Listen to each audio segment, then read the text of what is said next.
নমস্কাৰ সকলোকে।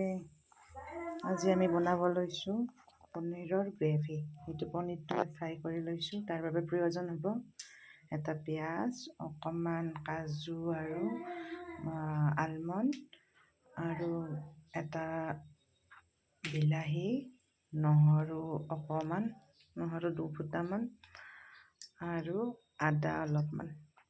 এইখিনি বলক তেতিয়াহ'লে আমি বনাই। কেৰাহীটো গৰম কৰি ল'ম। আগতে অকণমান ডালচেনি দি দিম ইয়াত আৰু লগতে পিঁয়াজখিনি দি কিনে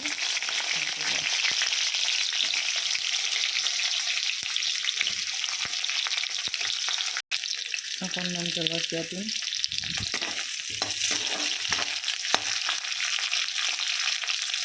নহৰু কেইটাও দি দিম আৰু লগতে আদা এনেকৈ ভাজি ল'ম অকণমান।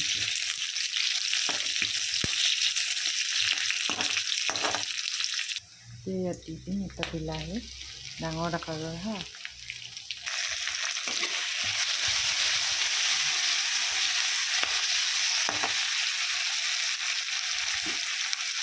এতিয়া ইয়াতে এইখিনি কাজু আৰু আলমণ্ডখিনি দি দিম। এইখিনি ভাজি হৈ গ'ল। এতিয়া আমি অকণমান ঠাণ্ডা হ'ব দি মিক্সাৰ গ্ৰাইণ্ডাৰত পিচি ল'ম। এইখিনি পেষ্ট হৈ গ'ল। এতিয়া ইয়াত অকণমান গাখীৰ মিক্স কৰি সেইটো কেৰাহীতে আৰু বহাই দিম মই। এইখিনি এনেকুৱা হ'ল।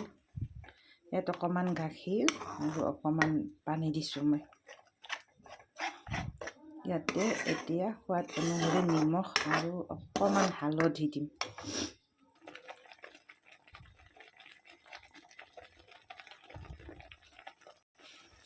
অকণমান জিৰা পাউডাৰ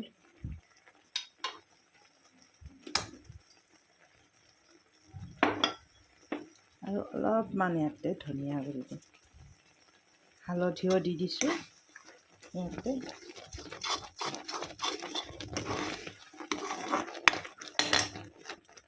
এতিয়া ভাজি থোৱা পনীৰখিনি দি দিম মই।